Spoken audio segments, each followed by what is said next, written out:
Hi and welcome to part 8 of physiology, nerves. तो हमने last time जो anatomy of NMJ किया था न्यूरोमस्कुलर जंक्शन का. Now we're gonna do the physiology of NMJ. ठीक है, तो इसको पहले हम टेबल में समझते हैं, उसके बाद हम डायग्राम में भी समझ लेंगे. तो सबसे पहले क्या होता है, action potential in nerve stimulated. अच्छा, अब ये स्टिम्युलेट किया तो मतलब बढ़ना शुरू हो गया ना, तो it will reach a threshold also. बढ़ रहा है बढ़ रहा है बढ़ रहा है, एक टाइम पे थ्रेशोल्ड पे भी तो रीच होगा. It will reach a threshold. चलो, जब एक थ्रेशोल्ड रीच हो गया तो ये एक्शन पोटेंशियल कहाँ जाएगा. एक्शन पोटेंशियल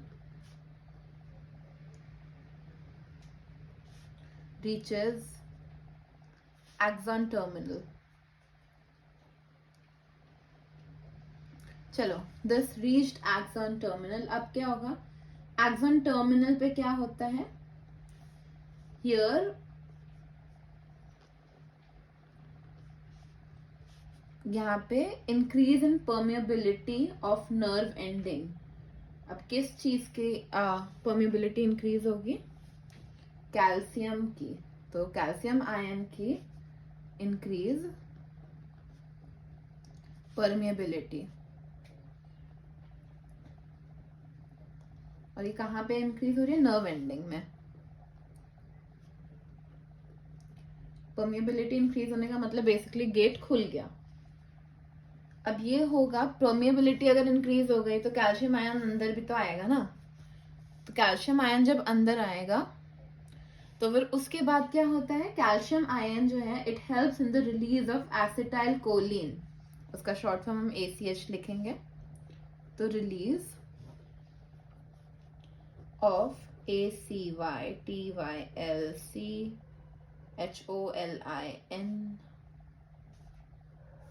और ACH. ठीक है, अब ये तो हो गया. अब ये कहाँ पे निकलेगा, इनटू सिनेप्टिक क्लेफ्ट.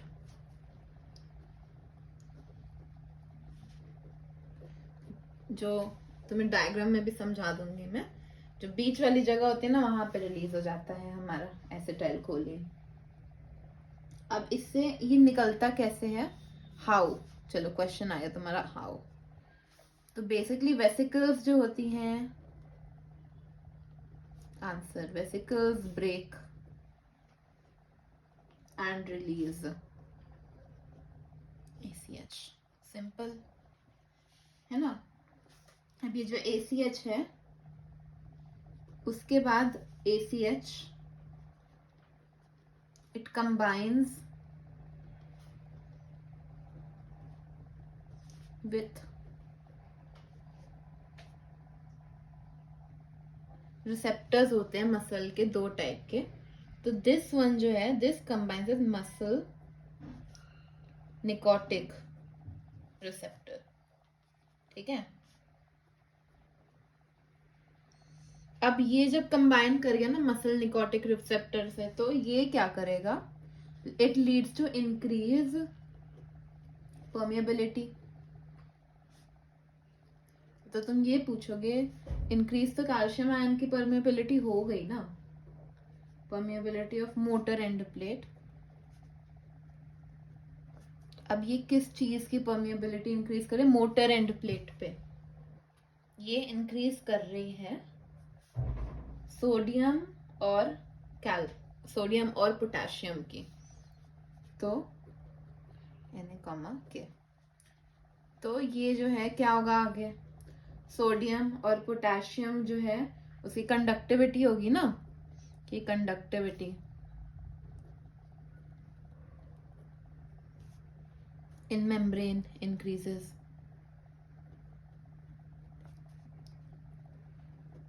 सिंपल. अब अगर ऐसा हो जाएगा तो हमने पढ़ा है ना क्या होता है, डीपोलराइजेशन होती है. अब ये कहाँ पे इंक्रीज है, मोटर एंड प्लेट पे. तो डीपोलराइजेशन किधर होगी, depolarisation occurs at end plate। ठीक है, अब ये तो हो गया। इस प्रोसेस को क्या बोलते हैं हम? ईपीपी। तो ईपीपी अकर हो रहा है। अब ईपीपी का फुल फॉर्म भी बता दो। ईपीपी का फुल फॉर्म है access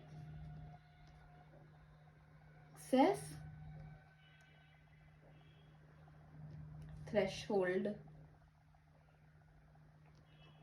wait, end plate potential. ये एक्सेस थ्रेशोल्ड पे जाती है बाद में, सॉरी, एंड प्लेट पोटेंशियल। मैं कहीं और चले गई थी। ठीक है, अब क्या होगा? यहाँ पे हमारा एक्सेस थ्रेशोल्ड, मतलब कि अब ये तो डिपोलराइजेशन अकर हो रहा है, तो कहीं पे तो थ्रेशोल्ड होगा ना। तो जब एक्सीड करेगा, एक्सीड्स थ्रेशोल्ड, तो अब क्या होगा? Now there will be action potential spread in whole muscle fiber, whole length of muscle fiber। तो ये हमारे स्टेप्स हैं। एक बार थोड़ा सा रिकैप कर लेते हैं क्या हुआ है हमारा। ठीक है, तो यहाँ पे होता है एक्शन पोटेंशियल स्टिमुलेटेड, थोड़ा सा एक्शन पोटेंशियल स्टिमुलेट हुआ, फिर वो थ्रेशोल्ड रीच हो जाएगा। अब वो रीच हो गया तो वो एक्सॉन टर्मिनल पे चला जाएगा। एक्सॉन टर्मिनल पे जाएगा तो फिर यहाँ पे कैल्शियम आयन की परमेबिलिटी नर्व एंडिंग में इंक्रीज हो जाएगी। अब कैल्शियम आयन अंदर आने शुरू हो जाएंगे। अब कैल्शियम आयन अंदर आएंगे तो फिर वो सिनेप्टिक वेसल जो है वो टूटनी शुरू हो जाएगी, और सिनेप्टिक वेसल के अंदर होता है हमारा एसिटाइलकोलिन, वो रिलीज होना शुरू हो जाएगा। ठीक है, अब एसिटाइलकोलिन कहाँ पे रिलीज होगा? एसिटाइलकोलिन जो है वो हमारा रिलीज होता है सिनेप्टिक क्लेफ्ट में। चलो, सिनेप्टिक क्लेफ्ट में रिलीज हो गया, उसके बाद क्या होगा? ये जो है मसल के निकोटिक ACH रिसेप्टर्स से जाके मिल जाएगा। ये हो गया। फिर क्या होगा? परमेबिलिटी जो है इंक्रीज होगी। अब मोटर एंड प्लेट पे किस चीज की परमेबिलिटी इंक्रीज हो रही है? सोडियम की और पोटेशियम की। ठीक है, अब ये इंक्रीज हो गई तो इसकी कंडक्टिविटी भी इंक्रीज हो जाएगी। कंडक्टिविटी इंक्रीज हो गई, फिर क्या होता है? कंडक्टिविटी इंक्रीज होने के बाद डीपोलराइजेशन अकर करता है एंड प्लेट पे। इसको हम ईपीपी भी बोलते हैं, एंड प्लेट पोटेंशियल। अब जब ये पोटेंशियल ज्यादा रीच हो जाएगा तो फाइनली एक्शन पोटेंशियल हर जगह पे फैल जाएगा। बहुत इजी है ना? इतना भी इजी नहीं है, ठीक है। Synaptic cleft, SYNAPTI, synaptic cleft, systemic cleft कुछ तो होता है, सिस्टेमिक होता होगा, सिस्टेमिक क्लेफ्ट। अब इसको हम एक छोटे से डायग्राम में भी देख लेते हैं। यहीं पे देख लें, यहाँ पे बना देते हैं हमारा फिजियोलॉजी ऑफ NMJ दिख रहा है ना? ठीक है, तो यहाँ पे हम ऐसे बनाएंगे। ये कोई बता सकता है क्या है? फिर बना भी उतना कोई अच्छा नहीं है तो कोई नहीं। ये जो है हमारा नर्व एंडिंग आ गया ना, तो यहाँ पे तुम मानो कि कैल्शियम की कंडक्टिविटी बढ़ गई, तो कैल्शियम आयंस जो हैं अंदर आएंगे, है ना? कैल्शियम आयंस जब अंदर आ गए तो यहाँ पे होता है हमारा सिस्टेमिक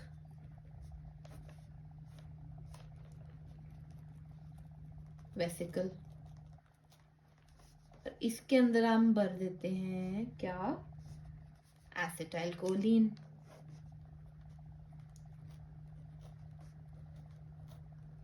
तो जब कैल्शियम अंदर आएगा तो सिस्टेमिक वेसिकल ऐसे लग जाएगा और यहाँ से एसिटाइलकोलिन का रिलीज हो जाएगा। ठीक है, ये हमारा एसिटाइलकोलिन। अब यहाँ पे क्या होगा? यहाँ पे we have nicotinic ACH receptors. ठीक है,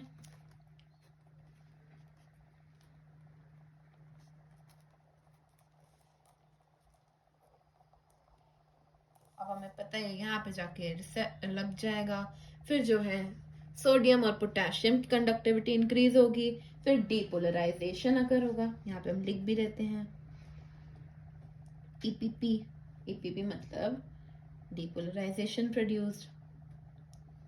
ये हो गया तो एक्शन पोटेंशियल बढ़ जाएगा। इतने छोटे से डायग्राम में हमारे इतने सारे स्टेप्स कवर हो गए। ठीक है, तो हर बार सिर्फ एनाटॉमी में नहीं, फिजियोलॉजी में भी डायग्राम्स हमारे बहुत काम आ सकते हैं। अब हम नेक्स्ट टाइम बताएंगे कि ईपीपी में और डिटेल पर। चलो कुछ क्वेश्चंस कर लेते हैं। कुछ नहीं, मतलब एक दो ही करते हैं, ज्यादा करने की जरूरत नहीं है। एसिटाइल कोलिन जो है इट अटैचेस टू रिसेप्ट, चलो question, receptors for very short time. ठीक है, अब ऐसा क्यों होता है, वाई? तो इसका आंसर हम देंगे। आंसर है सिस्टेमिक सिनेप्टिक क्लेफ्ट। जो सिनेप्टिक क्लेफ्ट है ना, इसमें सिनेप्टिक क्लेफ्ट कहाँ है, ये सिनेप्टिक क्लेफ्ट। तो सिनेप्टिक क्लेफ्ट में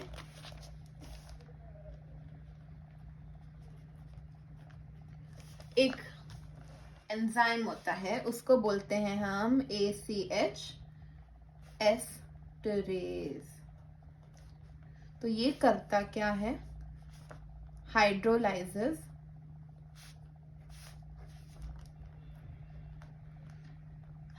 बेसिकली जो है इसको तोड़ रहा है। ठीक है, हाइड्रोलाइजेस एसिटाइल को ACYTYNCHOLINE टू एसिटेट और कोलिन। तो ये जो है एसिटाइल कोलिन एस्टरेज जो है वो तोड़ देगा दो पार्ट्स में, एसिटेट में और कोलिन में। अब चलो, ये कोलिन जो होता है ना, इसका रीसिंथेसिस अकर होता है आई थिंक 50%, आगे हम देख भी लेंगे। रीसिंथेसिस अकर्स। अब एसिटाइल कोलिन का रीसिंथेसिस हो गया तो ये वापस ACH बना देगा, पर इसको होने में भी तो टाइम लगेगा ना, ऐसे थोड़ी है कि तुरंत तुरंत सब कुछ हो जाता है। तो पहले ब्रेक हो रहा है ना।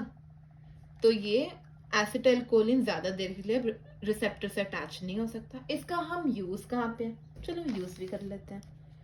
इसको आगे भी हम करेंगे, पर बेसिक मैं ऐसे ही बता रही हूँ कि तुमने ऐसे एक्टिविटी की ना, तो तुम्हें यहाँ पे रुकना भी तो है। अब तुम ऐसे चलते तो नहीं चले जाओगे, तो जिससे कि हमारे कंट्रोल में रहे मूवमेंट, इसीलिए this is important. So movement is in our control. ठीक है, now next time we are going to talk more about EPP.